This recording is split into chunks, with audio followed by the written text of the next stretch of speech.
আমার মনে হয় স্বরাষ্ট্রমন্ত্রী আইনের ব্যাখ্যা না দিয়ে আইনমন্ত্রী আইনের ব্যাখ্যা দিবেন, স্বরাষ্ট্রমন্ত্রী সবে মনোযোগ দেওয়া দরকার। এই ইলেকশনে ভোট ডাকাতি দেখেছি, আমার ঘরে বরে হামলা করা হয়েছে। আমি কি এই ইলেকশনের জন্য নিজের রক্ত জড়িয়েছি? আমি আজকে স্বরাষ্ট্রমন্ত্রী আছেন, মাননীয় প্রধানমন্ত্রী আছেন, আমি এখানে প্রশ্ন করি, আমি কি রক্ত জড়িয়েছি? আমরা রক্ত জড়িয়েছি বলে আপনারা আজকে সংসদে প্রধানমন্ত্রী স্বরাষ্ট্রমন্ত্রী হয়েছেন। রক্ত ঝরার পরে রক্ত জড়িয়ে গুলিবিদ্ধ হয়ে 3 দিনের মাথায় গুলিবিদ্ধ হয়ে দয়া করে থামুন। মাননীয় সংসদ সদস্য, আপনার বক্তব্য অব্যাহত রাখুন। 144 ধারার মধ্যে আবার নিজেই গুলিবিদ্ধ পা নিয়ে বের হয়ে গিয়ে সংবাদ সম্মেলন করে বলেছি আবার রাস্তায় নামুন, রাস্তায় পতন হতে হবে। আমরা বলেছি নতুন বাংলাদেশ দিব, আমরা নতুন বাংলাদেশ। আবার প্রতারণার রাজনীতি দেখতে চাই না, প্রবঞ্চনার রাজনীতি দেখতে চাই না। যেই গণভোটের পক্ষে আমাদের মাননীয় প্রধানমন্ত্রী প্রচারণা চালিয়েছেন, যে আদেশের পক্ষে মাননীয় সরকার দলীয় সংসদ সদস্যরা প্রচারণা চালিয়েছেন, আজকে এখানে এসে কেন এটা নিয়ে আবার দীর্ঘ আলোচনা হতে হবে? আমরা 90-এর গণঅভ্যুত্থানের কথা বলে যাই নাই। 3 জোটের রূপরেখা হয়েছে, বাংলাদেশ গণতান্ত্রিক ভাবে উত্তীর্ণ হবে কথা দেওয়া হয়েছিল। কিন্তু 94 সালের মাগুরার নির্বাচন কারা আয়োজন করেছিল? কারা 94 সালে মাগুরার নির্বাচন আয়োজন করেছিল? আজকে আবার এই সংসদে দাঁড়িয়ে আবার এমন একটা ব্যবস্থা নিয়ে যাচ্ছেন, আরেকবার যে মাগুরার নির্বাচন আয়োজন করবেন না, এর নিশ্চয়ই দেখা দিবে। আমি আমার সবচাইতে কম বয়সী প্রার্থী হিসেবে নিজের প্রার্থীটা জমা নিয়ে এলাকায় গিয়েছি প্রচারণা করতে। 3বার হামলা শিকার হতে হয়েছে। আমি সংসদ সদস্য হিসেবে এলাকায় গিয়েছি, সেই জায়গায় আমার উপর হামলা করেছে, সরাসরি ভিডিওতে দেখা গিয়েছে। অস্ত্র নিয়ে, দেশীয় অস্ত্র নিয়ে আমাকে কোপাতে আসা হয়েছে। তারা কারা?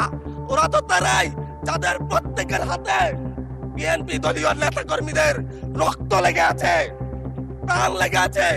এই বিশ্বাসঘাতকতা মাননীয় স্পিকার, এই রাষ্ট্র আর সইবে না, আপনারাও সইতে পারবেন না। বিশ্বাসঘাতকতার মূল্য এই দেশে আবার দিতে হবে আপনাদেরকে। আপনারা যারা আপনাদের ভাইদের রক্ত জড়িয়েছে, খুন করেছে, খুনের মামলা আছে, তাদেরকে আবার পুনর্বাসিত করে আমাদেরকে খুন করার জন্য লেলিয়ে দিচ্ছেন। চট্টগ্রাম থেকে এক সাংগঠনিক নেতাকে পাঠিয়েছে অস্ত্র সহ আমাদের লোকদের উপর হামলা করতে। ভোটের দিন সকালবেলা থেকে প্রত্যেকটা ভোট কেন্দ্রে অস্ত্র দিয়ে মহড়া দিয়েছে।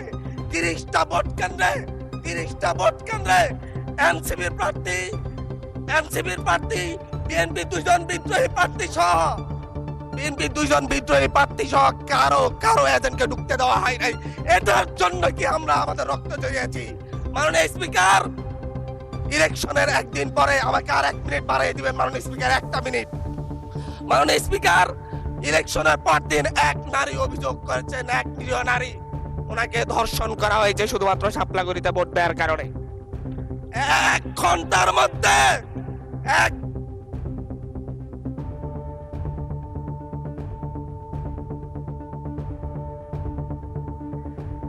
ধন্যবাদ মাননীয় সংসদ।